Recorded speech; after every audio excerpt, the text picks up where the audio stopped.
Seja muito bem-vindo ao Healthcast, podcast do Grupo Ritaco, que conecta você com os temas mais atuais sobre saúde e gestão.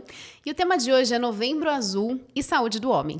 E para falar sobre esse tema tão importante, eu tenho um convidado muito especial, Dr. Leonardo Esteves. Ele é médico do trabalho, ortopedista e um grande parceiro do Grupo Ritaco. Dr. Léo, seja muito bem-vindo ao Healthcast.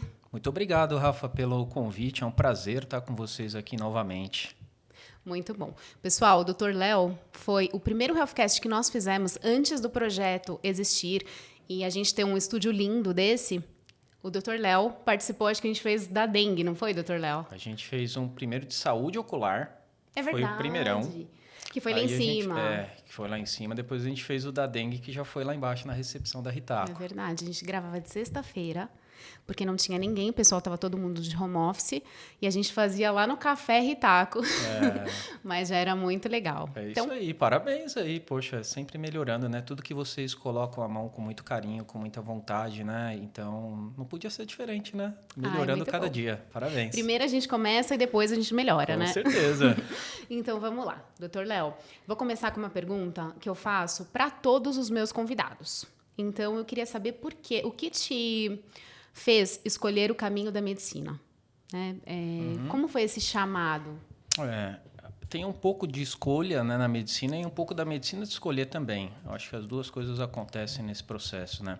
Bom, eu desde pequeno, a matéria que eu mais gostava no colégio era ciências.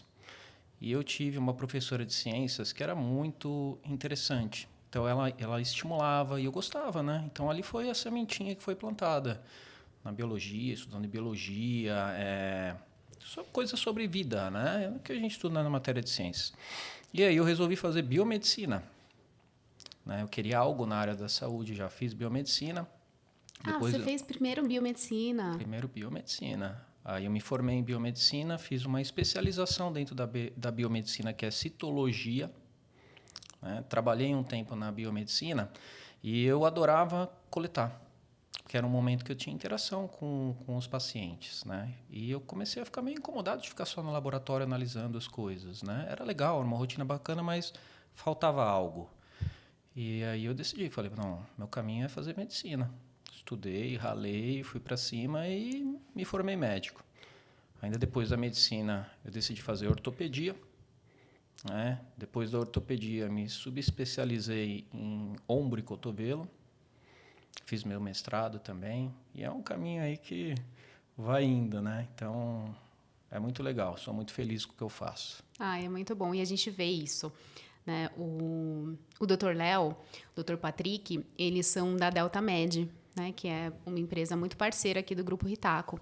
E são grandes parceiros, a gente vê que realmente é um encontro de ideais, é um encontro de cultura, né? Então, a gente vê que realmente vocês têm esse olhar para o cuidado. É especial ter parceiros como a Delta Med, né? Que realmente tem esse olhar para as pessoas, que realmente coloca as pessoas no centro, tem esse cuidado com as pessoas, que é muito do que a gente acredita também. Para a gente também, assim, é muito bom, né, Rafa, quando a gente encontra pessoas que pensam culturalmente igual a gente. Né? E isso cria aí oportunidades, uma troca de ideias, né? E o mindset é muito parecido, né? E a intenção de cuidar ainda une um pouquinho mais tudo isso. Então, para a gente, assim, a gente se sente muito privilegiado por também ter a Ritaco e a Corporate Health como parceiros. Muito bom. Doutor Léo, mas vamos falar agora sobre saúde do homem? Eu trouxe aqui um dado da OMS que, na média mundial, os homens vivem muito menos do que as mulheres. E aí eu queria entender, na sua opinião, por que isso acontece? Eu acredito que tem uma questão cultural aí envolvida, né? Então, aquela expressão, por exemplo, homem não chora, né? Que nossos avós, nossos bisavós, na época deles isso era muito mais enraizado. Hoje eu acho que já tem uma percepção um pouco diferente, mas ainda existe. Então, o homem, ele tem ainda uma visão de não demonstrar fragilidade, né? E admitir que está passando por um processo de doença e está fragilizado por essa situação, às vezes é um pouco de... Se colocar num lugar vulnerável, né? Exatamente. Então, ele sai daquele papel de o provedor, gestor, o provedor da casa para ir para um papel de fragilidade, né? Isso talvez incomode, né, alguns homens, né? E o homem, ele negligencia um pouco mais as coisas do que a mulher. Então, ele sente uma dorzinha, ele vai tocando, ele vai levando, né? Pô, amanhã eu vejo, não melhorou, e a coisa vai se arrastando. E isso acaba fazendo com que ele se cuide um pouco menos. Talvez também por falta de informação, Rafa. Então, assim, nosso Brasilzão aí afora, saindo um pouco dos grandes centros, existe ainda muita desinformação, né? Então... Sim. Talvez por isso as pessoas acabem não procurando tanto. Toma um remedinho que passa. Sim. E acho que é nosso papel também, né? Levar essas orientações, né, para o ambiente da indústria, que é o nosso... que são a maioria dos nossos clientes, né, Dr. Léo? Então, levar essas informações de prevenção, do quanto a prevenção ela é importante. Acho que isso que a gente está fazendo aqui no podcast, né? Então, pessoal, compartilhem esse vídeo com mais homens para que se cuidem também, para que a gente consiga levar informação de qualidade, né? E, Dr. Léo, a campanha Novembro Azul vem ganhando cada vez mais força. Explica pra gente por que isso está acontecendo. Já é uma campanha que é mundial, né, Rafa? Então, é um movimento mundial. E acho que justamente por essa informação que chega hoje mais às pessoas, ela teve um engajamento interessante, né? Quando a pessoa entende, né, em escutar o seu corpo, entender o que está acontecendo, o que o seu corpo está falando para você, e ela tem alguma informação que consegue linkar um sentido daquilo para possibilidades diagnósticas, ela normalmente procura mais o médico. Porque ela pensa, poxa, será que é aquilo? Será que é aquilo? Ou ela entra no Dr. Google, dá uma olhada, dor, não sei aonde, e ela vê, nossa, pode ser isso, pode ser aquilo. Então, acende um alerta ali que talvez a pessoa busque um pouco mais. E isso faz com que a campanha engaje mais, né? O intuito dela é justamente cuidar da saúde do homem, né? Sim. E a gente acaba falando muito de Novembro Azul no mês de novembro, né? No mês que nós estamos. Mas a gente precisa falar sobre saúde do homem o ano inteiro, né? Claro. Porque o homem precisa se cuidar, precisa fazer os exames preventivos, né, doutor? E a gente vai entrar nesse assunto em breve. Doutor Léo, o câncer de próstata é o tipo mais comum entre os homens, certo? Como a medicina tem evoluído em relação ao diagnóstico desse tratamento? Perfeito. O mais comum de tudo mesmo, Rafa, é o de pele. Quando a gente olha a amostra mais de homens, aí o de próstata está em primeiro lugar, né? Ele tem uma estimativa de 75 novos mil casos por ano. É muito grande, né? Gente. É muita gente, né? E disse que 1 a cada 9 homens durante a vida vai desenvolver câncer de próstata. Então, é uma doença que vale a atenção, né, especial. Nem sempre ela tem sintomas, né? Então, os exames preventivos têm um papel fundamental para que a gente consiga ter um diagnóstico precoce e, consequentemente, que a gente consiga tratar aquela doença com uma maior chance de cura. Sim, com certeza. E aí eu acho que até por esse índice ser tão alto, acho que as pessoas também ficam com receio, né? Mas acho que é muito importante a gente ter o olhar de que quanto mais rápido descobrir a doença, mais chance tem de ter um tratamento bem sucedido, certo? Sim. Aí entra aquele outro tabu, né, Rafa? Eu não vou no médico, senão ele vai achar alguma coisa. Quem procura acha, né? E, na verdade, quando o médico acha alguma coisa, é o melhor dos mundos. Porque a gente está achando uma coisa no início. Às vezes ele não tem sintoma algum. E a gente consegue tratar e, muitas vezes, curar aquela patologia. Agora, quando a doença já nos acha, quando nós somos achados pela doença, normalmente já é um estágio mais avançado e o tratamento vai demandar muito mais esforço para a cura. Quando possível, porque às vezes ele não vai conseguir atingir a cura. Sim. Então é melhor você achar do que você ser achado. Com certeza. Doutor Léo, e fala pra gente como que é feito o diagnóstico? Porque existe muito tabu. O que acontece, Rafa? Existe um critério que fala que homens com mais de 50 anos precisam fazer os seus exames de rotina com relação à questão da próstata. E os homens que têm histórico familiar ou algum fator predisponente, eles precisam fazer esses exames a partir dos 45 anos. Hoje, muitos médicos eles antecipam isso em 5 anos. Então, o que era 50 pula para 45, o que é 45 pula para 40. tá? Os exames são o PSA. Então, o ideal é a gente... Então, para os homens que estão nos assistindo, o ideal é começar a fazer esses exames a partir dos 40 ou, se tiver alguma predisposição genética, alguém na família, e 45 para quem não tem, certo? Isso é o ideal. Tá. O que a gente faz dessa maneira. Normalmente, nos casos iniciais, não existe sintoma algum. Por isso que é importante a gente fazer os exames para entender. Os principais exames iniciais é o PSA e o exame do toque retal, né? Eles se complementam, Rafa. Fazer só um dos exames, você não tem uma acurácia diagnóstica tão elevada. Então, o PSA ele é o antígeno prostático específico. Então, a próstata vai produzi-lo e quando tem algum câncer, alguma patologia lá, isso vai aumentar. É um exame de sangue que a gente faz e detecta esse aumento já sugestivo de alguma lesão. Mas aí, por exemplo, Dr. Léo, desculpa até te interromper, mas um homem foi lá, fez o exame do PSA, está normal. Ainda assim, ele precisa fazer o exame de toque? O ideal é que sejam feitos os dois exames, porque eles se complementam, Rafa. Então, por exemplo, ele pode ter um PSA normal, no estágio inicial da doença, mas ao toque, o urologista já pode sentir ali um aumento da próstata ou um endurecimento de alguma parte da próstata. Entendi. Então, um complementa o outro. O ideal para o screening é que se façam os dois exames. E tentando desmistificar um pouco esse tabu do exame do toque, ele é um exame rápido, indolor, né? E não tem nada a ver com sexualidade, né? É um exame como qualquer outro. Então, o benefício de você se submeter a fazer um exame desse, com certeza vale a pena, porque a gente vai tratar isso numa fase inicial. E o câncer de próstata, quando não tratado, ele pode evoluir com metástases e óbito do paciente. Então é muito melhor a pessoa fazer os exames.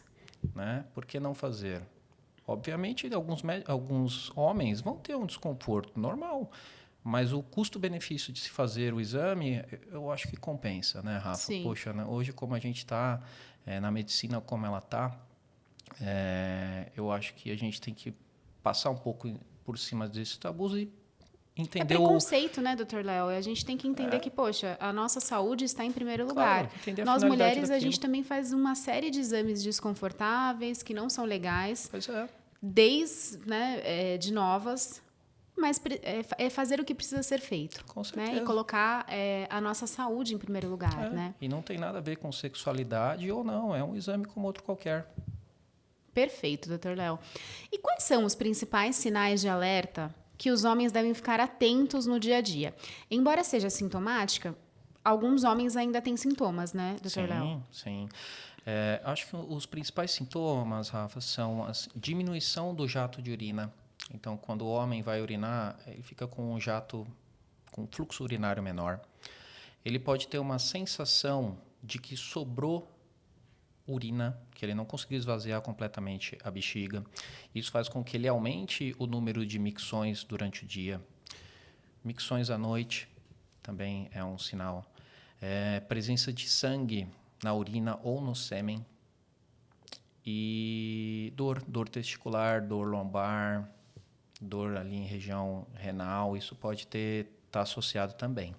E geralmente quando tem esses sintomas, pode ser que a doença já esteja um pouco mais evoluída, né? Com certeza, com o aparecimento dos sintomas, a doença já não está num estágio inicial. Por isso é tão importante a prevenção, né? E, Dr. Léo, ter uma alimentação equilibrada, um estilo de vida saudável, realmente faz diferença na prevenção do câncer de próstata e nos outros tipos de câncer também? Se a gente pensar que os fatores de risco, eles incluem raça negra, fator hereditário, obesidade, tabagismo, dietas ricas em gordura. Então, se a gente pensar dessa maneira, com certeza, né, Rafa? A gente ter hábitos saudáveis, se alimentar bem, praticar atividade física, ter um bom sono, né, para não entrar no estresse metabólico ali, não forçar o nosso organismo, tudo isso vai contribuir para o não aparecimento de qualquer doença, inclusive o câncer de próstata. Vai diminuir a chance de que essa doença se desenvolva.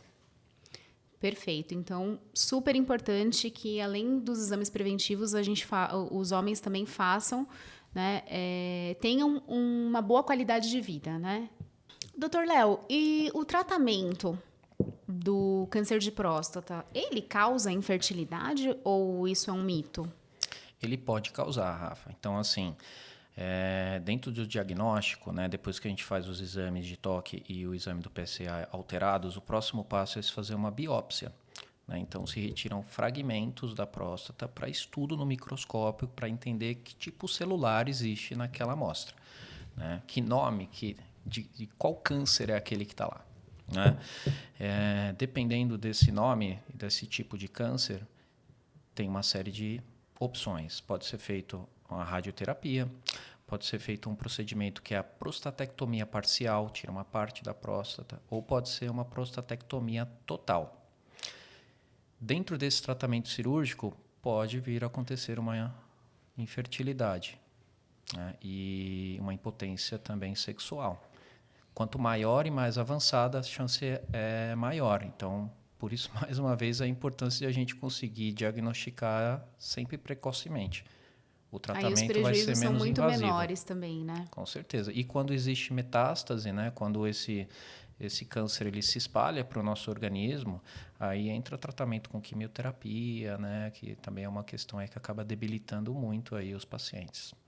E, doutor Léo, quando a gente fala em tratamento, como os familiares, eles podem, num caso de diagnóstico positivo ao câncer de próstata, como que os familiares, eles podem contribuir nesse momento que é um momento muito sensível e delicado, né? Eu acredito, Rafa, que assim, a clareza é sempre importante, né? Então, algumas famílias, elas optam assim, vamos esconder esse diagnóstico de câncer, né? Não vamos falar, vamos ali tentar pôr panos quentes. Eu acho que a clareza é importante. Por mais que seja uma notícia dura a ser dada, Rafa, precisa ser dada, entendeu? Porque a gente vê que pessoas que passam por processos difíceis na vida, falando assim de medicina mesmo, assim, de doenças difíceis, e elas dão a volta por cima e entendem que ela tem uma segunda chance, elas voltam muito melhor. É uma sensação de gratidão, de força, né? Aquela segunda chance que ela teve faz ela ressignificar muita coisa. E, no fundo, quando ela consegue vencer tudo isso, ela volta muito melhor, ela se torna uma pessoa melhor, ela tem hábitos melhores, ela valoriza coisas que ela não valorizava antes. Né? Então, às vezes a doença ela é uma oportunidade para que a gente possa ver as coisas de uma maneira diferente e ressignificá-las. Nossa, é muito legal isso, porque eu peguei dengue o ano passado e foi pela primeira vez eu fiquei na UTI. E nunca tinha passado por isso. E realmente é uma sensação de, poxa, e agora? É uma incerteza, de repente você tá bem, de repente você não tá. E realmente, depois você começa a valorizar coisas muito pequenas, né? E assim, eu tô falando de um caso muito pontual, né? Imagina uma pessoa que passa por todo esse processo de câncer, de tratamento. É realmente muito traumático, doloroso, né? E realmente tem que ter uma resiliência, né? E depois ela volta melhor. Sim, e a gente, Rafa, a gente tem essa oportunidade a todos os dias que a gente acorda. Então, não precisa passar por um evento traumático para a gente ser uma pessoa melhor, para a gente olhar essas pequenas vitórias, para a gente comemorar mais, para a gente estar mais perto de quem a gente gosta. Não precisa ser assim. Mas o ser humano, muitas vezes, ele passando nesse processo doloroso e difícil, ele dá essa virada. Mas a cada amanhecer que a gente tem é uma nova oportunidade de ter isso. É um novo motivo de gratidão, né? Com certeza. Adorei. Doutor Léo, e como que os familiares, especialmente as mulheres, as esposas, né, que já têm esse olhar de cuidado, esse olhar né, podem ajudar a incentivar os homens a irem ao médico? Eu acho que aí depende muito do perfil de cada homem. Então, é como a gente conversa com os pacientes, Rafa. Então, tem paciente que a gente vai explicar toda a doença, tudo o que pode acontecer, e ele vai ter uma adesão boa, porque ele funciona daquele jeito. Ele é muito metódico. Tem paciente que a gente tem que ser um pouco mais firme com ele, né? E aí funciona. Então, eu acho que as mulheres devem entender o homem que elas têm e acessar a linguagem deles para fazer isso acontecer.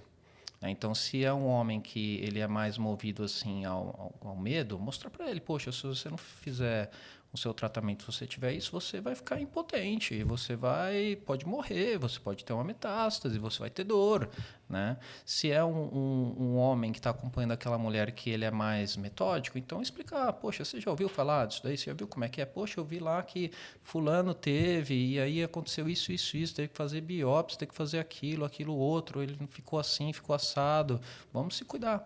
Então depende muito do perfil de cada um. E aí a mulher tem que ter essa sensibilidade de como acessar, né? Para ter esse resultado. Não tem uma fórmula mágica.